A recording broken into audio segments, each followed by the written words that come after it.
What's up, guys? My name is Mohammed Jawad, and I want to talk about the VLAN and VTP. A VLAN is a logical broadcast domain that can span multiple physical LAN segments. Within the switch interwork, VLANs provide segmentation and organizational flexibility. A VLAN can exist on a single switch or span multiple switches. VLANs can include hosts and endpoints in a single building or multiple building infrastructures. We can have a lot of VLANs like sales, human resource, and engineering, or few different VLANs spread across all few floors. Cisco switches implement VLANs by only forwarding traffic to destination ports that are in the same VLAN as the organization. Each VLAN on the switch implements address learning, forwarding, and filtering decisions and loop avoidance mechanisms. Just as thought, the VLANs were separate physical switch. Ports in the same VLAN share broadcast. So ports in different VLANs do not share broadcast, as illustrated in the figure, where a PC3 and PC4 cannot ping because they are in different VLANs, whereas PC1 and PC2 can ping each other because they are part of the same VLANs. We have a VLAN segmentation, which means a large flat network generally consists of many end devices or endpoints, no matter, in which broadcast and unknown unicast packets are flooded on the all ports in the networks. One advantage of using VLANs in the capability to segment the VLANs on a layer 2 broadcast domain.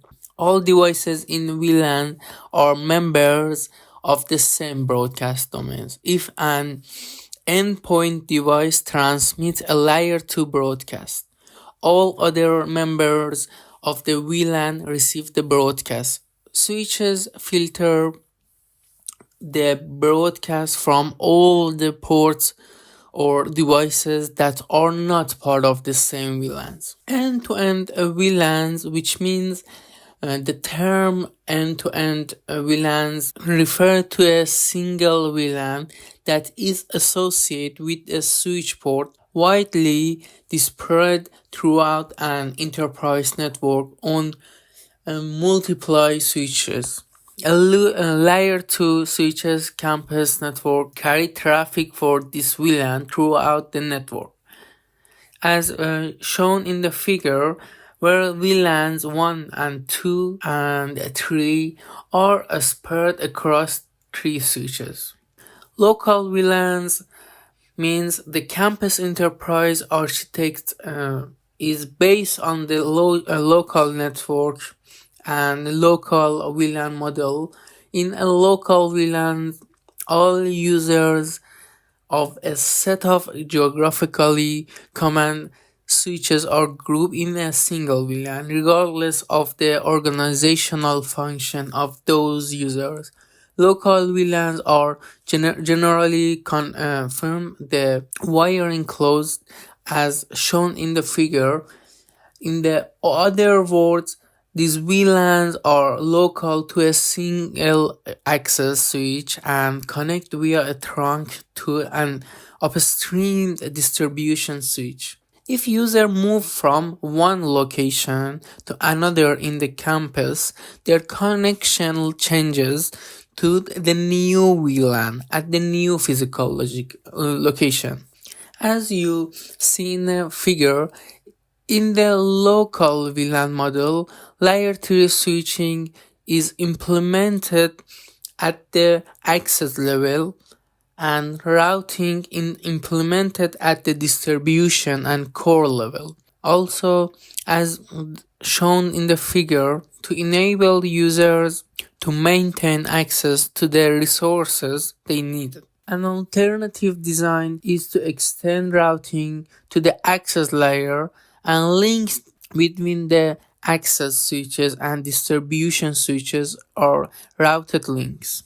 Let's talk about implementing a trunk in a campus environment and realize what is the trunk. A trunk is a point-to-point link that carries the traffic for multiple VLANs across a single physical link between two switches or any two devices.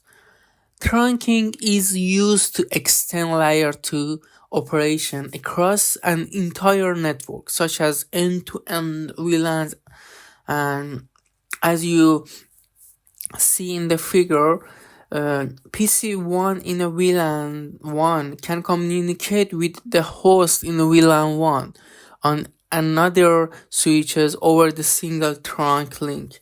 The same as a host in a VLAN 20 can communicate with a host in another switches in a VLAN 20. It is something obvious. As we discussed earlier in this subject, we can allow a switch port that connects the two switches to carry more than one VLAN. It must be configured as a trunk. If frames from a single VLAN receive a trunk link, a trunking protocol must mark in the frame to identify its associated VLAN as the frame is placed onto the trunk link. To receiving switch then knows the frame's VLAN origin and can process the frames coordinationally. On the receiving switch, the VLAN ID, VID actually, is removed when the frame is forwarded onto the access link associated with its VLAN.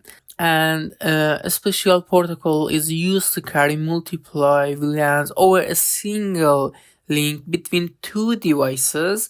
There are two trunking technologies: inter-switch link or ISL, that is Cisco trunking encapsulations, and IEE or IEEE 820.1q for industrial standard trunking methods. When configuration and 820.1q trunk, a matching native VLAN must be defined on each end of the trunk link. A trunk link is inherently associated with a tagging each frame with a VID. The purpose of the native VLAN is to enable frames that are not tagging with a VID to receive the trunk link.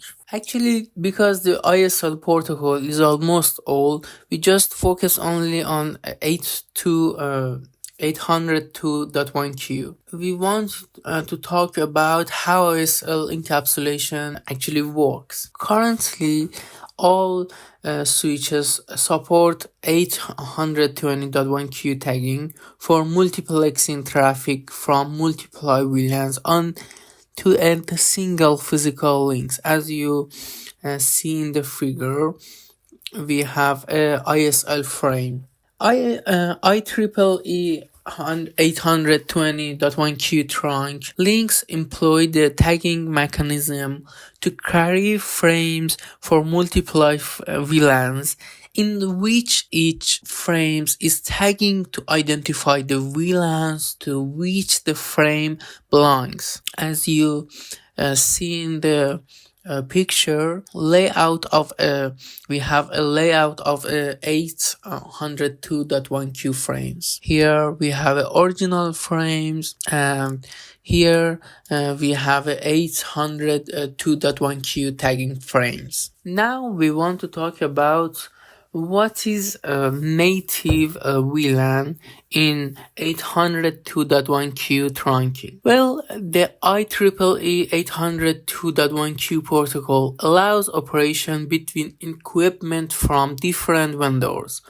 All frames except native VLAN are equipped with a tag when traveling the link. As you see in the picture, we have a native VLANs in 802.1q. A frequent configuration error is to have different VLANs. Is to have a different native VLANs. The native VLAN that is configured on each end of an 802.1q trunk must be the same.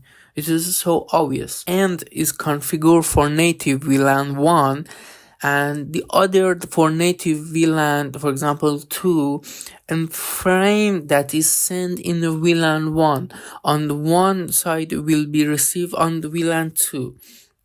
VLAN 1 and VLAN 2 have been segmented and merged. There is no reason this should be required, and connectivity issues will occur in the network. If there is a native VLAN mismatch on either side of an 802.1q link, layer 2 loops may occur because VLAN STP BPDUs are sent to the IEEE STP MAC address. Actually, we have a specific MAC address for untag. Cisco switches use Cisco Discovery Protocol (CDP) to warn on a native VLAN mismatch. Unselected version of Cisco iOS software, CDP may not be transmit or will be automatically turned off if VLAN 1 is disabled or on trunking. By default, the native VLAN will be a VLAN 1. For the purpose of security, the native VLAN on a trunk should be set in a specific VID that is not used for normal operation elsewhere elsewhere on the network. We use a switch configure, enable configure terminal, and type switch port trunk native VLAN, and we choose another VLAN ID for native VLAN. And if we want to talk about DTP, and if you like to know what is the DTP, it is a protocol called Dynamic Trunking Protocol. On a trunk port to negotiate the trunk state. DTP negotiates the operational mode of directly connected switch port to the trunk port and select an appropriate trunking protocol. Negotiating a trunk is a recommended practice in multiplayer switches network because it avoids network issues resulting for trunking misconfigurations for initial configuration.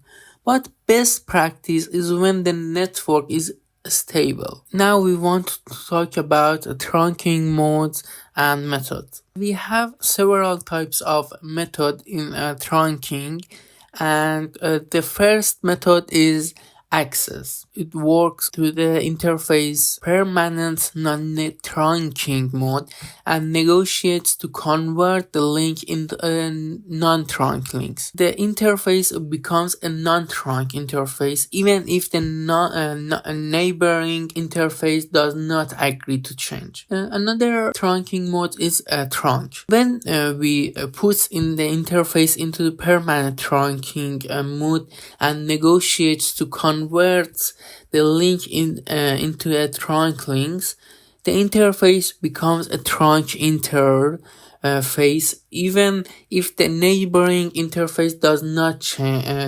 agree to change. Another trunk mode is negotiate.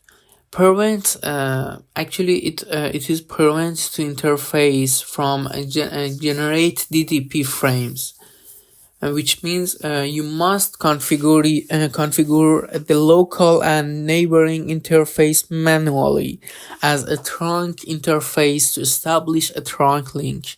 Use this method when connections to a device or connecting to a device that does not support DTP. Well, we use it for server mode actually. Dynamic desirable makes the interface activity attempt to convert the link to a trunk link, which means the interface becomes a trunk interface if the neighboring interface is set to a trunk, desirable or auto mode. Dynamic auto. This is the interface willing to convert the link to a trunk link. It means the interface becomes a trunk interface if the neighboring interface is set to trunk or desirable mode. This is the default mode for all interface in a Cisco iOS. You should consider we have a VLAN ranges. ISL supports VLANs numbers in the range 1005, whereas 802.1q VLAN numbers are in the range of 1 to 4094. The default behavior of VLAN is to permit all normal and extend range VLANs across the link if it's an 802.1q interface, and to permit normal VLANs in the case of an ISL interface. Now let's talk about VLAN trunking protocol. We have a concept of VTP is a protocol that is used to distribute and synchronize information about VLAN database configured throughout a switch network. VTP minimize misconfiguration and configuration inconsistencies that might result in various problems, such as duplicate VLAN names, incorrect VLAN type specification, and security violence. The section that we want to discuss about it is about VTP Modes, VTP Version, VTP Purring, VTP Authentication, Advertisement, Configuration and Verification, also configuration writing. If we want to more specific about VTP, I should say VTP is a layer 2 word protocol that maintains VLAN configuration by managing the additions, deletions, and name changes of VLAN across networks. As I show you in a figure, switches transmit VTP messages only on 802.1q or ISL trunks. Cisco switches transmit VTP Summary Advertisements over the management VLANs. By default is VLANs 1 as we talk about it, using a layer 3 multicast frame every 5 minutes. VTP packets are sent to the destination MAC address that is I think 0100110C, and the other octet is a CC. I try to show you in a figure with a logical link control that is called LLC code of Subnetwork Access Protocol SNAP and AAAA, and a type of 2003 in the snap header. In a figure, configuration made to a single VTP server propagates across trunk links to all connected switches in the network in the following manner. Step 1 is an administrator adds a new VLAN definition. Step 2 is VTP propagates the VLAN information to all switches in the VTP domains. And the end step is each switch synchronize its configuration to incorporate it to the new VLANs data. VTP domain is one switch or several interconnected switches sharing the same VTP environment, but switch can be only the one VTP domain at any time. By default, a Cisco switch is in the non-management domain state or null until it receives an advertisement for a domain over a link, a trunk link, or until you configure a management domain. Configuration that are made on a single VTP server or propagate across trunk links to all the connected switches in the network. Configuration will be exchanged if VTP domain and VTP password match. VTP is a Cisco protocol. Actually, we don't have a lot of VTP mode. We have three VTP modes that are a client server transparent, and as you see in a figure, if you are a client mode, cannot create, modify or delete VLANs, and you just receive the every changes, spies and deletes VLANs, or every as I said, every changes that you received on a server mode. So if a switches is server mode, can create, modify and delete VLANs. And if we have a server, or if we have a endpoint device, we should use the switches that are in the transparent mode, because we don't want to apply all changes that come from the server. We just have a static configuration, a static VLAN with a static IP address. So if you have a something device that you don't want to changes, you should change the mode of the transparent mode. Now let's talk about the VTP version. Cisco switches support 3 different versions of a VTP: 1, 2 and 3. It's important to decide which version to use, because they are not interoperable. In addition, Cisco recommends running only one VTP version for network stability. We want to talk about VTP version 1 and 2 because VTP version 3 is not the most frequently used version of the VTP.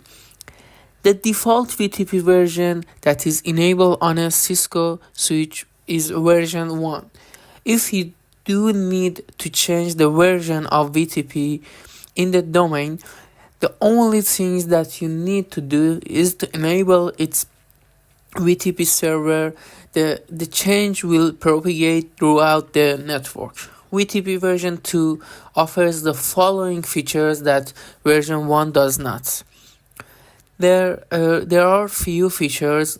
The first one is version dependent transparent mode. In this feature, VTP transparent and work device inspect VTP message for the domain names and version, and forwards a message only if the version and domain name match, because only one domain is supported in the supportive engine software. VTP version 2 forwards VTP message in a transparent mode without checking the version. The second one feature is a consistency check. In VTP version 2, VLAN consistency checks such as VLAN names and value are performed. However, this is only done when you enter information throughout the command line interface CLI or a simple network management protocol SNMP. Consistency checks are not performed when new information is obtained from a VTP message or when information is read from NVRAM. If the digits on a received VTP message is correct, its information is accepted without a consistency check. The other feature is token ring support. VTP version 2 supports token rings, LAN, switching, and VLANs. Unrecognized type, length, value, and support is the last feature in version 2, and version 2 switches propagate, receive configuration, change message out other trunk link, even if they are not able to understand the message. Instead of dropping the unrecognized VTP message, version 2 still propagates the information and keeps a copy in NVRAM. And if we want to talk about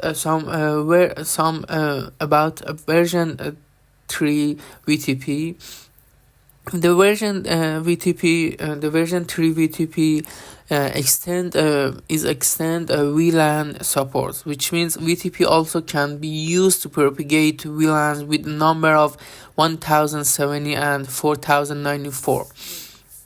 The domain name is not automatically learned, which means with the VTP version 2, a factory default switch that receives a VTP message will adapt to the new VTP domain name because it is a very dangerous behavior. VTP version 3 forces a manual configuration. And the other advantage in version 3 is better security. VTP domain password is secure during transmission and in the switch database.